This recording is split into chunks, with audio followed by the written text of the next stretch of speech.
This is the new Aston Martin Valkyrie, and it's the closest thing you'll get to a Formula One car for the road. And I'm here at the Bahrain Formula One circuit to test drive it because I'm Matt Watson and you're watching Carwow. Though today I feel more like Fernando Alonso. Anyway, let's go, let's get in it. This is going to be epic. Oh, just got to get in it.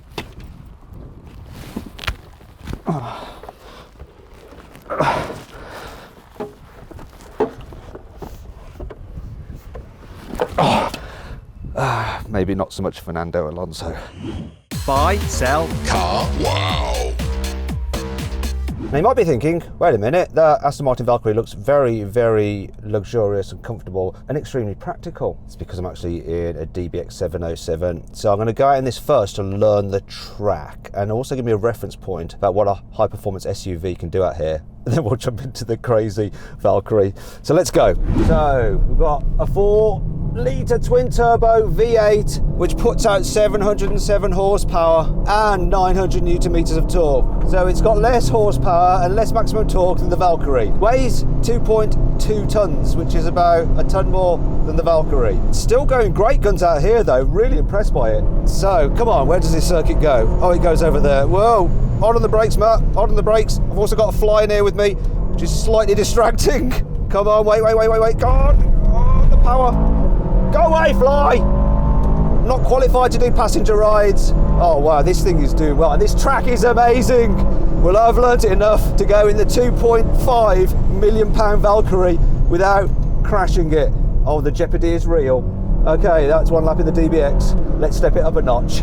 I'm here with Miles Nürnberger. Miles is the design director at Aston Martin. He's responsible for the look of this beautiful car. Well, I say you're responsible for it, but so too is Adrian Newey from Red Bull Formula One, who designs all their winning race cars, right? Yeah. And there's two elements to the design of this. There's the aero element, then there's the look itself, which you're more involved in. Isn't that correct? It is, yeah. The real trick with this car was combining those two things together. So Adrian's aero concept and making sure it still felt like an Aston Martin. And obviously we had to push the boundaries quite a lot on that because we normally make front engine cars and this is something very, very different. It is very different. So let's start off by talking through that aero. I'll do my best. Sorry, Adrian, for the explanation. The way they will look at a car in F1 is from front to back. So they're thinking about what the air does here and what do I need to do when I get to the back of the car. So, I mean, obviously starting on the front wing, you've got 4 elements to the front wing. Top element is active, but actually all the bodywork is actually wing shaped and is actually generating downforce. So normally you've got a bonnet of a car. It doesn't generate downforce or do anything. It hides the engine. Yeah. But this one does, and that's why there's that massive hole there. If you don't have that hole, the air stagnates, it can't do what it needs to do. So that hole basically lets the system breathe. And at first we were like, oh dear God, there's a big hole there. There's a big hole there. But actually you soon realise, how cool is it? You can see that F1-like suspension, and you can see the wheel as well. So when you're in the car, in the cockpit, it is really unique, the view out of the car. And once the air's in there, what's happening? Obviously the wheel's spinning, so it's going to disrupt the airflow. So it disrupts the airflow. So imagine it's almost like a massive motor, and basically you get dirty air off. We don't want dirty air. You don't want dirty air. It's turbulent. So that fin on the side that you see there basically separates. All right, so the dirty air gets jettisoned out the side. Yep. The good, and it's like smooth air, goes more on the inside. Importantly, in there to feed the radiators and cool the car. So in there? Yeah. The other bit of air that's coming through there is actually going into the diffuser. Oh, under there, so I'm splitting it again. Yeah. Then you've got another vortex generator on the side. So what a vortex is spinning air, right? The best way to explain is the tube basically encourages the air to spin. And why do you want spinning air? There's 2 things. One is, again, controlling rear tyre weight, the dirty air off the rear tyre. The other one is air either wants to roll under the car and disturb the diffuser, or the other way round, and that'll depend on the particular speed or state of the airflow at a given time. So that basically helps seal the car and make sure the flow is always stable. And if you look at modern F1 aero, all the barge boards, that's what they're doing. They're creating basically invisible walls controlling the direction and flow regimes of the air around the car. So what's happening at the back? Just from a visual perspective, this does look amazing. You can crawl in if you want. But you can literally, you can actually crawl underneath the car. If I lost a bit of weight, I'll get all the way under there.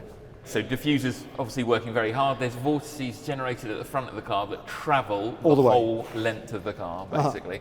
And there's little bits like elements on the side here. Yep. And again, controlling the rear tyre and basically keeping that area clean and generating all the downforce. And you've got some flaps actually underneath there as well. Yeah. Those are open and closed to do what? It can generate so much downforce, it would or could overpower its tyres basically by generating. Ah, okay. So they're like a release valve. So they're release valves basically. With downforce comes drag, and so to get the top speed, you can just bleed that off. You come to a corner, they close, you get the grip back. And that brings us on to this wing, because it can pop up and then go flat, can't it? Depending so on it's whether like DRS in F1. Right, and that's basically in like what a very short space of time. Yeah. All the aero explained. So that's Adrian Newey's job done. Get easy. Now let's talk about the difficult bit, making a car look beautiful, which you have done here. Yeah, and it was how do you get the beautiful, elegant forms that you know from an Aston Martin? So obviously these haunches are very, very important on the car. The four haunches, almost like cat-like. Mm-hmm. Part of the way we described it is everything you see here in the car now, everything green is formed by nature. So it's almost like a beautiful pebble worked in the water and has that real elegance to it. And anything that's carbon, that's black, that's sort of below the waterline, as we described it, is controlling nature. So that really gives you sort of this aero story, formed by nature, controlling nature. That's design mumbo jumbo. There you go. There you go. It looks good. Yeah. Are there any things that were really tricky to do on this car? Everything was difficult. So, you can take the stoplight on the back of the car here. That little thing there. It's just like a little bit of plastic. Yeah, so a normal one's like this and like this, and the package of it is and you need that. You must have that. For a road you car. must have that. You must have a high-mounted stop lamp on a road car. So that is about 6.5 millimeters across. We could have made it 1.5 millimeters smaller, but you can't get the EU homologation stamp. But it is the world's smallest stoplight. And the same here. That tiny blip there. What is that? Is to illuminate the rear number plate. And again, there's a legal requirement. You must illuminate the number plate this many lumens of light. And that the smallest you could do it. Smallest and of course lightest. Wing mirrors were very tricky. Basically to sit the occupant really down into the car and get these wheels where you wanted them. You couldn't actually place a wing mirror in a legal position to see behind you correctly. So you couldn't put it here? No, you couldn't here because basically your forward vision would have been illegal. The only solution in the end was cameras. So we've got these cool little pods here in the side of the car, and you've got 2 screens inside to show you what's going on. Another great one is the windscreen wiper and the windscreen itself. So this big single windscreen wiper with the carbon fibre arm? Yeah, Adrian wanted a teardrop cabin because of course very, very good for aero. So this is actually operates on 2 axes and actually rotates around the screen with the blade always sort of saying perpendicular. So it rocks like that? It rocks like that, and it's basically designed by people who did the one for the space shuttle. So you couldn't just go into Halford to go, well, I like that one. No. You have to call it the people who built the space shuttle. And it took us about a year to actually solve that problem of how to meet that legal requirement. And of course, the final one was the badge. Our badge is a 6 millimeters. It sticks quite proud, isn't it? Really nice. All 6 millimeters. But of course, it sheds tiny vortexes off the edge of it. And because the front is actually acting as a wing, it's exactly what you don't want. We're quite particular sometimes. We hold a standard and you have to have a metal badge on the front of an Aston Martin. So you won't just paint it on like Mercedes did on their AMG No paint, no stickers, we won't allow it.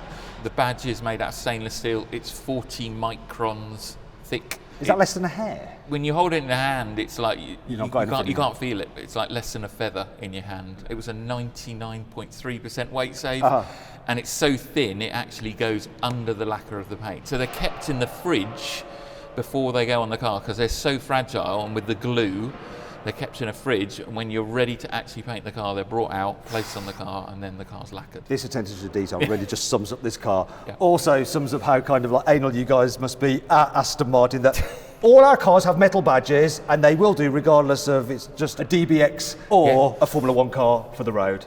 Love it. Absolutely. I've been waiting for this moment for a long time, but finally, I'm sat in the driver's seat of the Aston Martin Valkyrie, and I'm going to start its naturally aspirated 6.5 litre V12. Let's do it.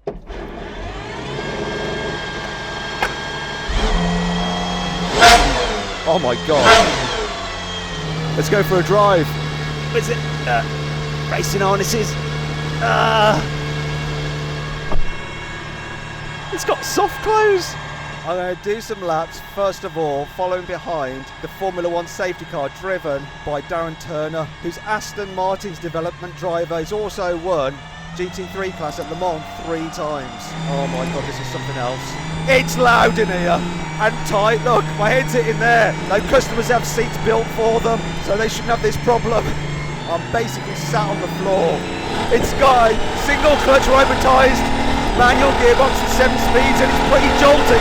Bit like a Lamborghini Aventador. Wow, it's so responsive. And that engine just wants to rev up. Oh, it turns and so quick. I've almost forgotten the track. This is such a mad sensory experience.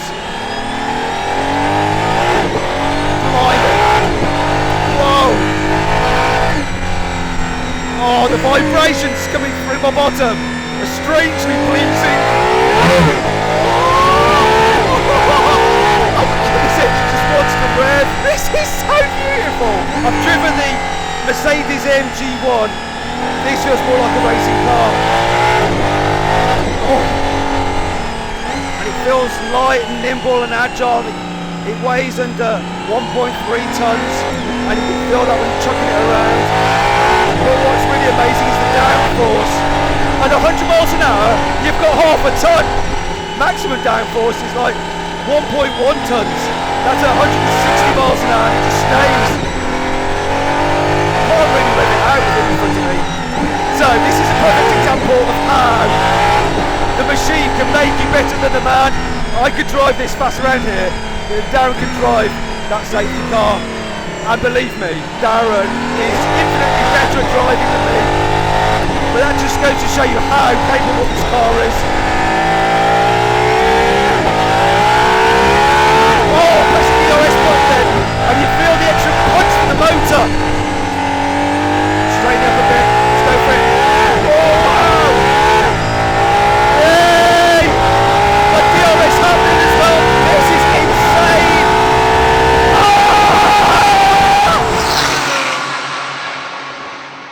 Now let's talk about the engine and the chassis, and I'm here with James Manners, who was in charge of it for this car. So James, tell me about this V12. We've got a 6.5 litre V12 quad cam 48 valve naturally aspirated engine. Overall we've got 1155 PS, 1001 horsepower from the engine on its own, because we wanted to say we've got more than 1000 horsepower. The engine itself generates 780 Newton meters at 7000 RPM. What does it rev to? It revs all the way to 11,100 RPM. So peak power is at 10,600 RPM. So it's a P2 hybrid. So that means you've got engine with a twin plate clutch straight off of Formula One technology. And that goes to your E-motor, which is on your input shaft to the gearbox. We also do ERS boost. We do torque infill, because again we just want that throttle response that smooths out the curves from the ICE delivered torque. We also do first gear pull away, so because we've got that plate clutch to take all the horsepower and the torque of the engine, you've seen in other hypercars they can be quite lurchy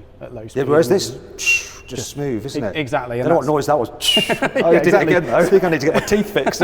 Whistle between them.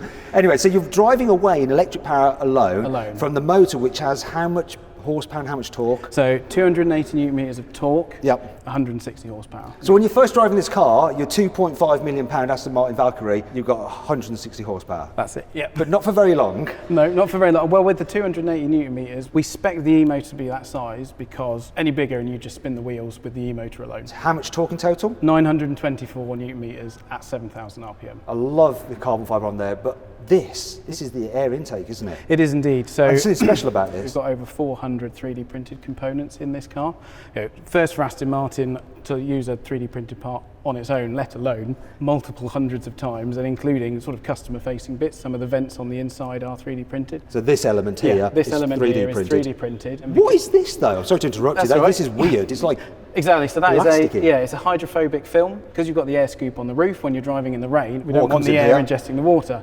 So the hydrophobic film stops the water coming through, which then runs down here and then runs down that drain tube in the middle. Even with that film, it can still ingest enough air to power a 6.5 litre V12 at 11,100 RPM. That's incredible. So what is the top speed of this car? So it's electronically limited to 355 kph. Which is, in old money? 220 miles an hour. And how about the convertible, the Spider? Exactly the same. Even with the roof off? Even with the roof off, exactly. Oh, wow, okay. So yeah, we're not power limited, so even with the roof off, we are still So it could go faster? It could. All right, I get it, okay. How many coupes will be built? 150. And how many Spiders? 85. And they're all gone? And they're all Just asking for a friend, obviously. Exactly. Obviously, you've got all this power. You're going to need some good brakes. So let's move on to the brakes. So carbon ceramic brakes, CCM brakes. We didn't go full carbon because it's a road car. We still wanted you to be able to stop at a set of traffic lights. So we wanted that low speed braking capability. You've got 420mm discs at the front with a 6-pot caliper. At the rear, we've got 385mm discs with 6-pot calipers. And the tyres, these just look like, when I say normal, they're huge. They're Michelin Pilot's World Cup 2s. Exactly, so you've got 20 inches on the front, 21 inches on the back, but again, we wanted an off-the-shelf tyre because ultimately this is a You are going to get through some tyres, because I know if you have a Bugatti Chiron, they have bespoke tyres, and if you get a puncture or you need to replace the tyres, it's very expensive and can be a bit of a pain. Whereas this, less so. Exactly. So you can get a bunch of them, do your track day. When I say a track day, whoever buys this car rents the track for themselves. Yep. Or has their own private track. Or has their own private track, and then they don't need to worry about tyres. How about the suspension? Because I can see bits of it here. What kind of suspension setup you got in this car? Exactly. It's not normal, is it? Not normal in any way, shape or form. So we've got double wishbone suspension. If you ever look at the back, you'll see that the drive shaft actually goes through the middle of the lower wishbone. He's very pleased about that. It's obviously a feat of engineering. So how does it all work? It's a little bit of LMP1 technology and we use torsion bar suspension. So basically, a torsion bar, rather than a coil spring which you compress, you twist it. Yep, okay. So there's metal bars in there which get twisted by this element pushing on it. Yep, okay. But it's a bit more complicated than that with various elements. Yeah, exactly. So push rod acts on what we call the passive rocker. So the passive rocker is what's connected to your damper, which is an active damper, just to make it confusing. The load then transfers through the torsion bar to what we call the active rocker. And on the active rocker is where we have the hydraulic actuator that is doing your anti-pitch, anti-squat, anti-dive, anti-heave and full platform control. Okay, so what that means is the car just stays dead level when you go through a corner. But isn't there something you've done to make it actually lean, even though it could stay dead flat? We could run the car completely flat through the corners, but then that feels quite unnatural. Normal drivers are used to cars pitching, rolling a bit, and you just wouldn't know what was going on so much with it. No, exactly. So what we do is we actually put in what we call virtual stiffness. So the amount of virtual stiffness changes between urban and sport and track. So we actually induce roll, but with the hydraulic system to make the car feel more natural. And they say as you then progress to sport and then track, you get less and less and less body movement and a different ride height. This car was first announced, when was it? 2016? Yes. And with 2023, some have been delivered to customers. Yes. That's quite a long time, isn't it? But it's just so, you must have loved doing this as an engineer. I mean, it must have been an absolute dream come true. Yeah, it's a complete, especially for the career, it is just such a fantastic opportunity to just be able to go absolutely mad with an amazing piece of engineering history. And to that end, there's something to do with titanium. You use quite a bit of titanium on this car. Isn't there a story relating to that? At one point, we were using so much titanium that we actually put the price of titanium up globally. The MOD also called us because they said, well, last time someone was buying this much titanium was when they were making the SR-17 bomber. So they thought you might be making a stealth bomber? Yeah, exactly. This interior, I mean, it's pretty stealthy, all this black, all the carbon fibre. These seats, I mean, they're barely seats. Exactly. The seats weigh all of 8 kilograms. An S-Class seat could easily be 90 kilos. What? But the even more mad thing is when you compare it to the front wheels. So the front wheels, magnesium alloy, 8.5 kilos. So the seats weigh less than the wheels, which weigh less than the tyres. So the chassis is obviously carbon fibre monocoque, and you see parts of it exposed here. And this is all structural, yeah? It's all structural through this centre console, squeezed into that tiny space. Hydraulic lines, you've got high voltage lines, you've got your main cabin harness, you've got your AC lines and your brake lines. And you've got USB. Where's the cup holders? Well, you have staff to hold your exactly. To hold your cup. They're in the cabin. You don't want them when you're hooting around a track, let's be honest. No, exactly. And the steering wheel, obviously removable. And removable to help the you get in and magnetic out. thing on them. Oh, I love that. It's a lovely clunk, isn't it? That's a nice click. It's lovely. All of the controls are on the steering wheel itself, so you've got everything from your indicators, your gear paddles, your ERS boost button, you change your ESP and your handling modes. Launch control, wiper controls, headlight controls are all done through there. And then first touchscreen for an Aston Martin, so all of your cabin control is done through the infotainment in the middle. Your main headlight switch is done in the middle as well as you do have internet radio and sat-nav. Do you have air conditioning? We do have air conditioning. That is good, because obviously that adds weight. Are there any issues regarding noise regulations though? Because of the year we had to release this, on paper is the quietest Aston Martin on the outside. What? Believe it or not. How? Again, it's utilising the electric motor. Oh, okay. Brilliant. So it's measured when you're driving along with the electric motor. Oh, I love that. That, for me, is the best problem solving that you have done on this car. Thank you very much for that. No worries at all.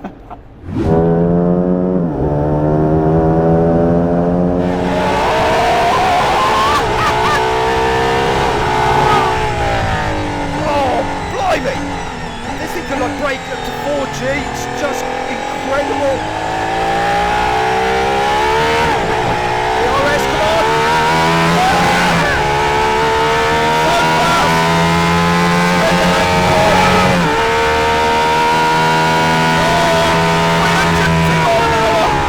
Oh, sorry, kilometres an hour, I've got me carried away myself. Oh, wow. Whoa! Rotates as before.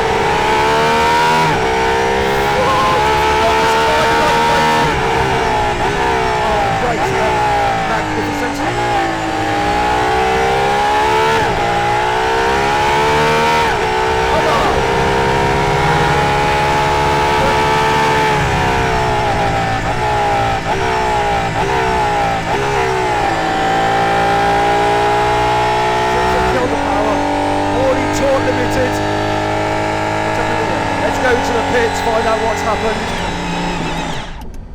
Oh, no, it's just got into neutral, it's lost its mind. I'm coasting in neutral.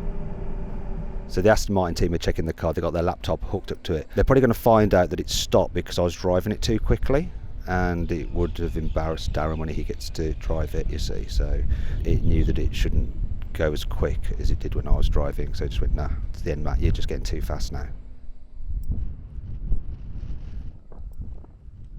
So I've now jumped into the passenger seat and Darren Turner is next to me. So Darren, have we fixed the car? Yeah, basically you got a little bit carried away with the ERS button. Yeah, it's wicked. So it's good, but it's once a lap. It's like a DRS. So down the main straight, push the button, and I've looked at your data and you were like a PlayStation, pushing that button like 5 or 6 times a lap. Yeah. So all it does is it depletes the battery, and then it came to a stop. So effectively, when we go round now, I'll be doing it once on the main straight, get that power boost, and then using the normal engine 1,000 horsepower. That's more than enough for the lap. Listen, no one told me that you can only press it once, and if I've got a button that can make it go quicker, I'm going to press it as many times as I possibly can. Yeah, that was our bad. We should have given you the heads up on the ERS button. Okay, so driver error. Sorry about that. I'm glad I didn't break it because I can't afford to buy one. So what are we going to do now then? We're going to do one flying lap, and then you'll see hopefully what the difference is of your lap with lots of button pushing and my lap with just one button. Right, so we're actually going to analyse both our laps to see how I could make this go compared to how I actually did make it. Well, let's see. I might look at the data and I'll be like, oh, that's how you drive it. Maybe. I think so. Yeah, let's get on with it. Right, let's fire it up.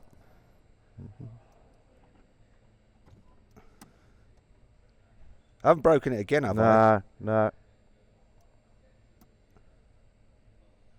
We need a bit more battery. Right, because I basically flattened the battery completely with all the ERS. Okay. It'll be fine. All right, Darren, we've had the car on charge again. Put some more juice into it, and hopefully there'll be enough to start it this time. Unless I've really, really broken it. Please work. Oh, it's lit up. Yay, I didn't break it. Let's see how you're supposed to drive this thing. I'll tell you what's amazing that I didn't pick up on first. It's just how well it rides over bumps because it's got that active suspension. We're coming into the start finish line. Just go further. Right. That's what's letting it out. It's hitting the ERS.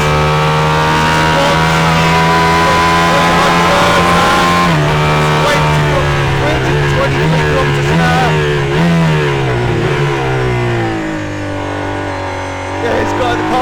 wheels were moving around.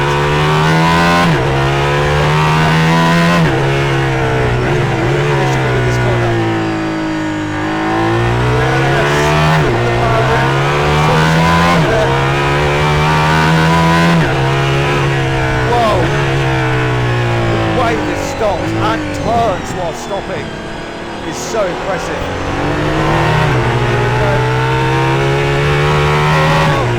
It's going so much quicker through them in Oldwood. I can't wait to see the telemetry on this. See how much quicker it is than me. There we go, Rusty. And the final corner.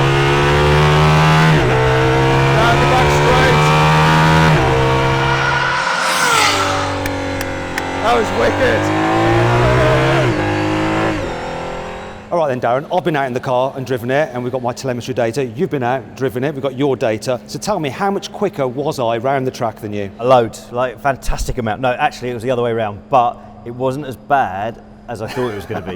You're going out in the car for the first time here at the Bahrain circuit, that's a lot to take on. So I was thinking maybe 12, 15 seconds, and it's actually only 8 seconds. 8 seconds, which is good round the Nordschleife if I'm that close to you. It's good even here, like, okay. You know. Right. And then you look through the data and it's like braking, you actually pulled more G than I did under braking, so you hit the pedal harder. It's just you did it earlier and then you bleed out, and mine was all a bit more sort of towards the end of the straight. Cornering, I'd say your minimum speed through some of the corners, maybe 10 to 12 kilometres an hour slower. Because I'm braking too soon. And then just not carrying the speed. But that all comes from knowing the car, knowing what grip you've got, where the balance of the car is, and it's just more and more laps. So I think 8 seconds is a fairly good first shot at it. I don't think there's any reflection on me, it's more the car. It was actually quite easy, and the visibility was a lot better than I thought it would be, so I could see all the reference points quite well. I reckon if you let me go in some more, I could probably get a few 8 seconds. out of it. 8 seconds. Yeah. No chance. No chance. I tell you, it'd be interesting though, how much quicker it is if you go out in the racing car. So let's try that. All right, Darren, so we've jumped into the AMR Pro now, haven't we? Yes, so it's a completely different driving experience now. We're on slick tyres, still got 1,000 horsepower, but fixed aero and no active suspension, so it's a different ride altogether. You ready to do a couple of laps? Before we do though, has it got a different chassis to the normal Valkyrie? Yeah, so the carryover from the road-going Valkyrie is effectively the engine and the headlights. And you don't have the electric motor then? There's an electric motor in a different way. We pull away on an e-motor, and then as we go down the pit lane, we'll bump start the engine, and then we'll go on just the engine from that moment onwards. So effectively, the electric motor on this car is only for low speed manoeuvrability. So there's no ERS button for me to press a lot? There's definitely no button. I'll be faster in this. I wouldn't break it. It'd be fine. Yeah, there's no battery to discharge really quickly. Okay, let's do it. Let's see if I can hold on to all this kit. You might not get any audio. Right. We'll find out. Just get it straight. Bump start. There we go. I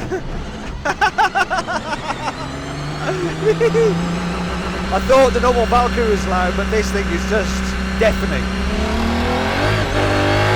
Oh yeah, cold tyres.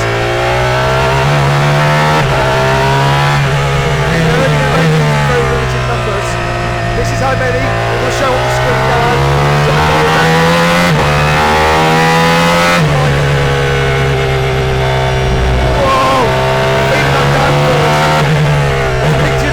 Going quickly.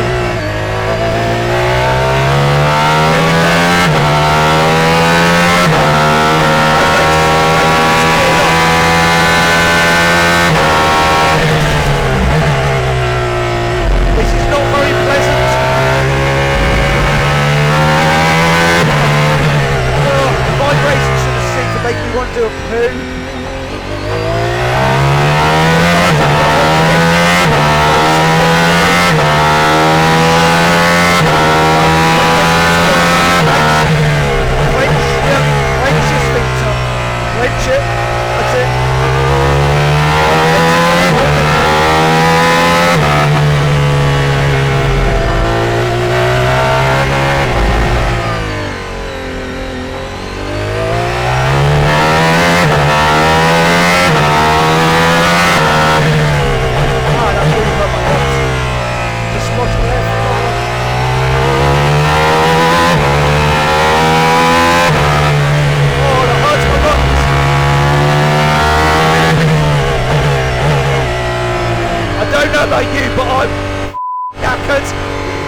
How was it?